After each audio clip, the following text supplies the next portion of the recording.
The price of groceries has gone up, but our family is spending less. You see, grocery stores are still serving up great bargains, but you need to know how to shop and what's actually working right now that will help you save money. In case you don't know us, I'm Larry. And I'm Hope. And we're from Under the Median, where every week we bring you videos on practical frugality. The landscape of grocery stores, grocery shopping, feeding your family, they've all changed drastically in the past 24 months. But we actually lowered our grocery budget this year, and we're feeding our family in 2023 for 15% less than we did in 2022. And in this video, we're going to give you some really crucial strategies that we have used in order to help make that happen. Now, these strategies, we do take you on a little shopping trip with us to our local Kroger, but the strategies will work no matter where you live or what store you're shopping at. Let's start by illustrating a method that we use that really works for us for our grocery budget, and we call it the 1/5 method. It's actually a really simple, easy to use trick, but it works really, really well. You take your entire grocery budget and you divide it into fifths. Now you set aside 1/5, that's 20% to use for stocking up. Let's say you walk in the store and you find a fantastic markdown. And what happens if you haven't divided your grocery budget up this way is you constantly feel that pressure of, oh my gosh, I might be overspending on that really great deal, but you really truly don't know. But if you have that 20% set aside, you can stock up and know you're not going to blow out your grocery budget and wind up with, say, $50 left for the last 2 weeks of the month or something like that. Now, the 80% that's left over, we divide that equally among the 4 weeks of the month, and this works fantastic. Now, I made a little graphic to kind of show you exactly what this looks like, and I assumed for easy math purposes, because I love easy math, that it was a grocery budget of $500. Now, if you look on your screen there right now, you'll be able to see what that $500 grocery budget looks like divided up using the 1/5 method. The second thing that you can use to help you out is to create a shopping list before you get to the store. It's amazing to me how many people will go to the grocery store without a list at all. They might glance at the ads, but when they're walking around, they just go from aisle to aisle and kind of decide right then and there whether they're going to buy an item or not without any pre-planning. But if you want to take this whole idea of creating a grocery list before you leave the house, you want to take it just like a step farther, all right? This is like the advanced version. The next level. The next level. Do what I do. And that is that before I ever create that grocery shopping list, I do an inventory of perishable foods.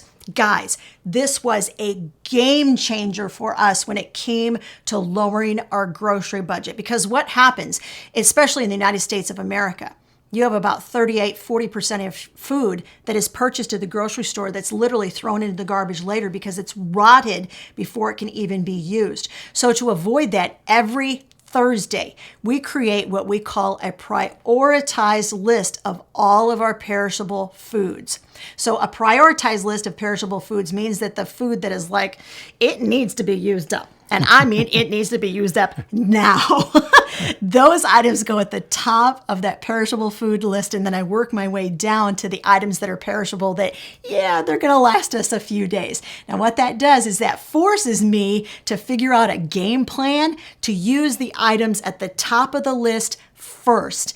And I literally am able to create like at least 1/2 of my weekly menu plan before I ever even leave to go to the grocery store, because I've realized I've got some food on hand and I can use it up before it rots, and I wind up scraping it into the garbage can because I've paid perfectly good money for that food, but it's rotted before we can even get it used. Perishable food inventory, guys, once a week works like a charm. If you're interested on having a little more detail on this process, Hope did a video of it just a little while back on how she handles and manages the perishables. If you're interested in that, we'll have a link right up above and in the description of this video. I mentioned a weekly menu plan just a second ago, and this has also been absolutely critical to us keeping our grocery bills ultra low to have a plan to use the food that we have in the house. And not only that, a plan to use the food that we buy and bring home from the grocery store. I really love using a topical menu plan. I don't like the days of the week menu plan. They're fine and they're great if they work for you. I really like topical ones. So I know I'm going to make 4 main dishes every single week. It's going to be plenty to last us for 7 days because we have planned leftovers. I make a couple of soups every week and then some sides, maybe a salad or two. And if the kids are lucky, I might throw in a dessert sometime during the week. Now, if you dig in these forms that I'm talking about, the perishable food inventory and the topical menu planner, I have all of my menu plans and my grocery store shopping lists. Those are all available and you can get yourself a copy of those. I'm going to make sure that I leave a link to the menu planning resources, and that'll be in the description of this video. A third idea that we have that you can use is download the store app and have that on your phone. You can actually create shopping lists using that app. And if you want some additional things that you can do with the app while you're in the store, Hope has some great ideas. Your store app. A lot of times in the store app, if you forget to add a digital coupon at home, you can open the app and add it to your shopper card right in the store using the store app. You can also check the price of various items. If it seems a little dubious to you exactly what you're going to be charged for that item on your way out the door, just scan the UPC code and it's going to show you exactly what it's going to charge you. And finally, you can also use that store app to track things like gas points that you might earn using your shopper loyalty card, or you can even track some cash back if the app allows for cash back from that store. But speaking of apps, here is another app that you really, really want to download and use on the regular, and that app is Fetch. Fetch happens to be our partner for this video. Fetch is without a doubt my favorite rewards app. It is free and it's super easy to use. But you know what I really like most about Fetch is the fact that you can get rewarded for any purchase you make from literally any receipt, be that an e-receipt or a physical receipt. Here's how it works. This receipt is from Kroger. I open the app, line up the receipt, snap a photo, and then slide that small circle up to the larger one, and boom, that's it. I earn points. Now, I know that we all get busy in the summertime and things happen. Like, let's say you find a receipt that has been baking on your hot car console for about 4 or 5 days. No worries. You can still upload any receipt that is up to 2 weeks old and earn points with Fetch. Fetch even lets you know about specific partner brands. Now, when you upload receipts with those partner brands, then you're going to earn even more points. And here's the best part. This is the funnest part, guys.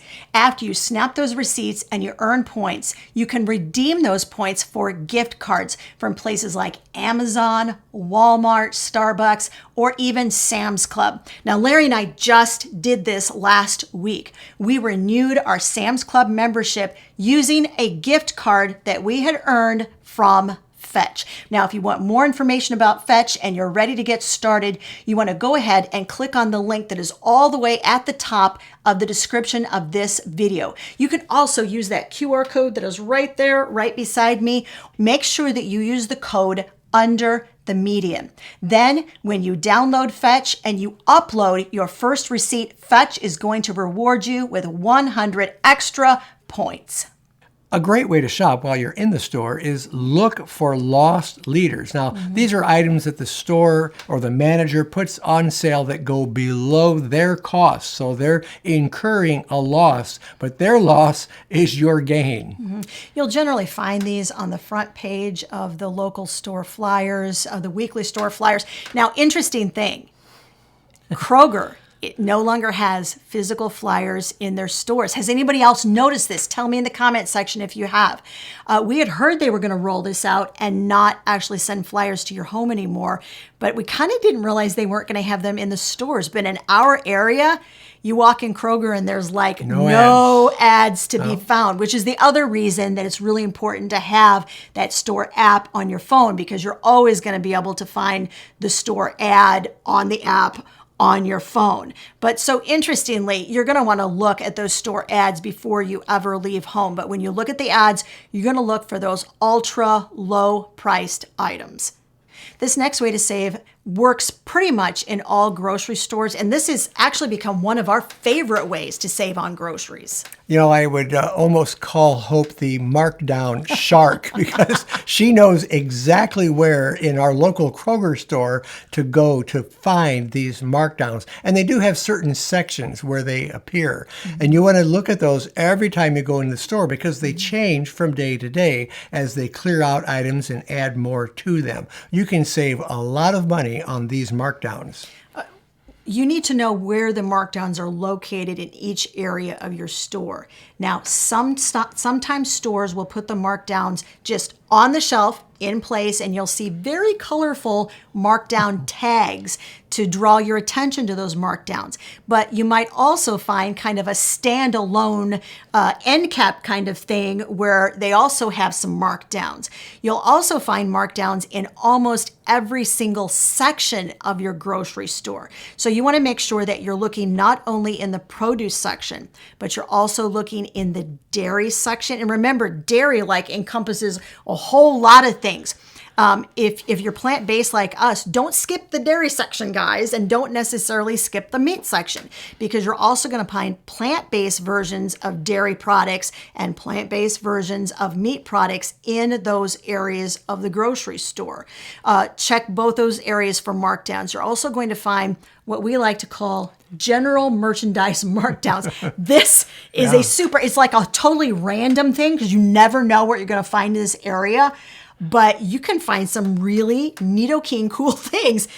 Speaking of frozen foods, make sure that you check the freezer section. Now, at our local Kroger store, they do use special price tags that set these items apart from their regular prices. So as soon as you see those, you can recognize the fact that these are special markdown items. We're going to swing back around to that freezer section in just a hot second because I want to show you something really important about the markdowns in the freezer section. A couple other areas you want to check for markdowns: bakery. We found some bread located in some shopping baskets at Kroger, and it was way down, nicely marked down. So it's just amazing. As you go through, you can consider this like a treasure hunt. You're looking for some great bargains. This was bread in the regular bread section, but you also find random carts sitting in the aisle that have manager specials, like this cart that we found recently just this week when we took you shopping with us at Kroger,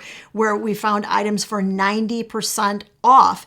And then we also found a basket where they had these drinks, these like sweetened, I don't know, they were like knockoff Kool-Aid drinks or something. They were 3 for $1.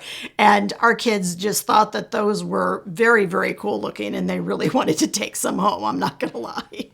All right, we promised you that we would swing back up to the freezer section markdowns, and there is a really, really good reason for this. Even though it's on clearance, it may not be that great of a deal. Look at this, guys. This is $3 for basically an 8-ounce bowl of rice and beans, along with some flavoring and some seasonings. Think about buying single ingredients to make the same dish, and you will drop your grocery budget like a rock. 1 pound of rice, 1 pound of dried beans, $3 for both of them together. The 8-ounce container of the black beans and rice. It was $3. And I showed you what it would take to purchase 1 pound of rice, 1 pound of black beans. It was $3 for those 2 ingredients, or $3 for the 8-ounce container. Now, Larry's gonna hold this. This is the size of the 8-ounce container, guys. I went upstairs and I put 1 pound of rice into the rice cooker, 1 pound of black beans into the pressure cooker, because I wanted to show you, I wanted to illustrate exactly what I'm talking about. This 8 cups of rice, of cooked rice, is 1 pound of rice. This 6 cups of black beans, 1 pound of black beans. Now, I'm just going to ask you, I'm going to put it out there. Would you rather eat that for supper, or would you rather eat this for supper? Now, if we tried to split this $3 entree size for 4 people, nobody is going to get full at that meal. But consider this. I'm willing to bet that this is at least 8 servings. Enough to serve 8 people, enough to serve 1 person. That's the difference between buying the prepared version and buying the individual single ingredients and making it yourself. And guys, this is supper for us tonight. And in fact, this is probably supper for us tomorrow night as well. Now, if grocery prices have you concerned, and I don't blame you, they have all of us concerned, and you want even more tips about how to keep your grocery budget low, even in 2023, and you want more strategies, I did a video that showed you even more strategies of what's working for me and for our family to save money on our grocery bill in 2023. That video, guys, right over there. Go take a look if you haven't watched it.